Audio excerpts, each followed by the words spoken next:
Kamusta po kayo mga kabayan? Sana po nasa maayos po kayong kalagayan. Ang inyong lingkod, si Kamanong po ay nagbabalik po muli at tayo po ay magsama-sama magkomentuhan dito po sa Tambayang Makabayan.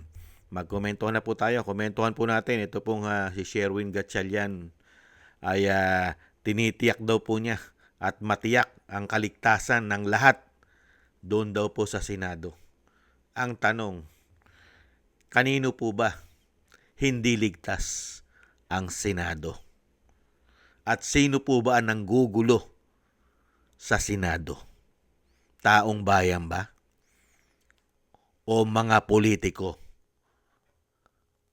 na nasangkot sa korupsyon na ayaw mabunyag kaya kailangan maging magulo hanggat hindi nila nakukuha ang kapangyarihan sa Senado? Nung makuha ang kapangyarihan sa Senado, tumahimik na. Hindi po ba? Sherwin Gatchalian, huwag nyo na pong gaguhin at lukuhin at gawing bobo ang mga Pilipino. Hindi kaya. Pakinggan po natin siya, mga kababayan, at panoorin ang kanya pong katwiran sa kaligtasan daw po ng lahat. Magandang araw sa ating lahat. Bilang inyong Senate President, tungkulin kong mapanatili ang katatagan ng institusyon at matiyak ang kaligtasan ng lahat. Malinaw ang layunin natin. Tiyakin ang kaligtasan ng mga senador, kawani, mga media, mga bumibisita sa Senado at ng publiko. Nais kong ibahagi ang ilang detalye tungkol sa mga hakbang sa seguridad na kasalukuyang ipinapatupad sa Senado. Una, patuloy ang ating pakikipagtulungan sa ating security agencies upang mapanatiling ligtas ang ating institusyon. Pangalawa, papayagan na ng Senado ang pagpasok ng mga bisita alinsunod sa Visitor Management System na ipinapatupad ng USAA. Kabilang dito ang patuloy na inspeksyon sa mga pasukan, pagpapakita ng wastong identification, pagbabantay sa paligid ng Senado at iba pang hakbang upang tiyaking ligtas ang lahat. Kasabay nito, bukas ang aking tanggapan sa anumang mungkahi. Makikinig tayo at sisikaping matugunan ang mga ito habang tinitiyak ang tamang balanse sa pagitan ng seguridad at accessibility. Maraming salamat po. Nakita niyo po mga tambay, kailan po ba gumulo ang Senado? Mga kababayan, nung mawala po ang kapangyarihan sa mga ulupong at doon po sa mga sangkot sa male-maleta gangs di umano. Hindi po ba? Para po i-cover up at pagtakpan ang malawakang korupsyon. Nakakahiya naman po kay Senate President Gatchalian. Yung kaligtasan daw po seguridad ng Senado at ng mga senador. Ang tanong, yung pera nga namin walang kaligtasan eh. May kaligtasan po ba ang ating pera, ang ating buwis sa kanila? Di po ba? Hindi man lang po binigyan ng kaligtasan, seguridad ng mga senador, mga congressman, ng Pangulo at mga gabinete nito. Binigyan po ba ng kaligtasan ng ating buwis? Binigyan po ba ng proteksyon? Tinitiyak po ba nila na may proteksyon ng pera ng bayan? Sherwin Gatchalian, tinitiyak nyo ba na protektado at ligtas na ligtas ang pera namin pagka kayo na ang hahawak? Naligtas po ba? Hindi. Hindi yata naligtas.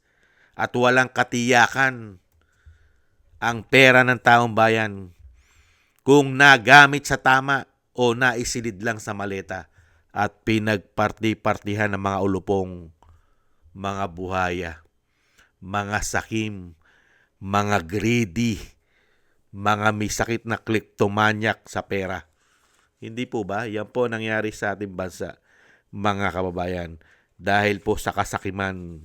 At syempre po, nung magkabistuhan na ang malawak ang korupsyong pinagagawa nila, diyan na po nagkagulo sila.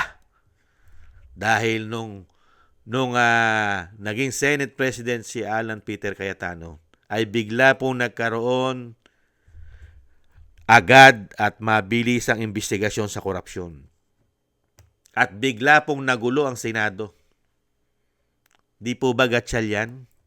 Biglang nagulo. Sino ng gulo? Pakitanong nyo na po kay Matibag kung sino ng gulo sa Senado. Hindi po ba? Kaya nga po sinasabi natin, hindi po tayo tanga, bobo at gago. At sasabihin po, tinitiyak daw po ni Gatchalian ang seguridad nila, pati mga empleyado, mga bisita, mga kababayan.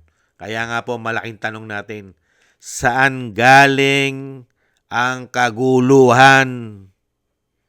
Meron po bang kakayahan na manggulo ang isang dating Senate President na nag-iimbestiga ng korupsyon? O yung gobyerno na pinagbibintangan na magnanakaw sa pera ng taong bayan na siya ang may kapangyarihan na kailangang pigilan dahil baka siya'y mabanggit ang pangalan. Paano hindi gugulo? Paano hindi gugulo, mga kababayan?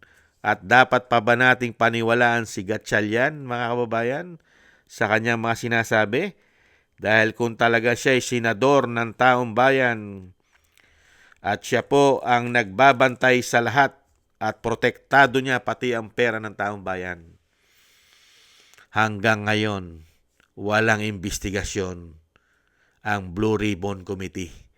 Pinatay na po nila. Patay na patay na. Tumutok na lang po sila sa impeachment. Yan po ang gagawin nila.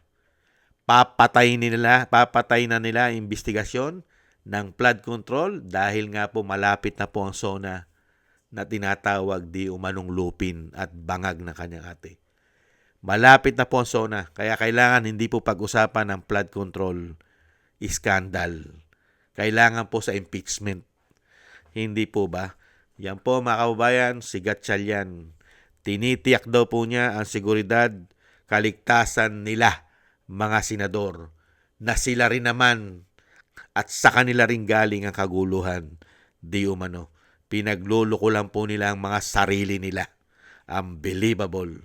Yan po ang klase at uri na meron pong Senate President ang Republika ng Pilipinas na tinatawag ni Senator Alan Peter Cayetano na Senate President ng Malacanang at Senado ng Malacanang ayon kay Alan Peter Cayetano. Maraming salamat po sa nakagusto po ng ating Tambayang Makabayan sa YouTube at TikTok at ganoon din po sa ating mga subscribers at sa mga nagko-comment, like, share, and subscribe at patuloy nagsusubscribe. Shoutout po sa inyo lahat. Mabuhay po kayo. Thank you po sa inyo. At shoutout din po sa mga nagbibigay po ng tulong. Shoutout po kay Eric Hershaw from Canada, Beichi Chiyoko, Kingston from Hong Kong, Jake Yahut from California, USA, Gina Ray from Berlin, Germany, Julieta Silona from Sydney, Australia, Baby Roman, Ate Isa from Cagayan, Bali, Jem Aris from United Arab Emirates, Jovelyn Watanabe from Japan, ako si Pilam, Ani Jo, Chodorico Erguisa Jr., Arpel Villacorta, Wills Bubbles, Rosalina, Michelle Yamaguchi from Japan, Norma Garcia, Mary Natividad Blinden, Gayat Shena, Tatay Nick from Toronto, Canada, Nancy Lumampao, Balance Vision TV, Jesus Valdepena, Rolando Guerrero, Mila Yi, Felipe Sapno from Texas, USA, Rolando Timbol from Alberta, Canada, Ma'am LB, and Sir Manny from North Miami, Florida, USA, Melchorita Espinosa from Orlando, Florida, USA, Arthur Estraniero from USA, Randy Crispino from Pasig, Mika Ligaspi, Tessie Mantilla from Kuwait, Frank Zamora from California, USA, at Romulo Divinagracia from Bacolod City. Thank you po sa inyong lahat at ingat-ingat po kayo sa inyo po mga paggawa at God bless po sa inyong lahat. At muli po mga kabayan, kailangan po natin magtiis. Tiis-tiis lang po tayo at ingat-ingat po kayo. Bye-bye!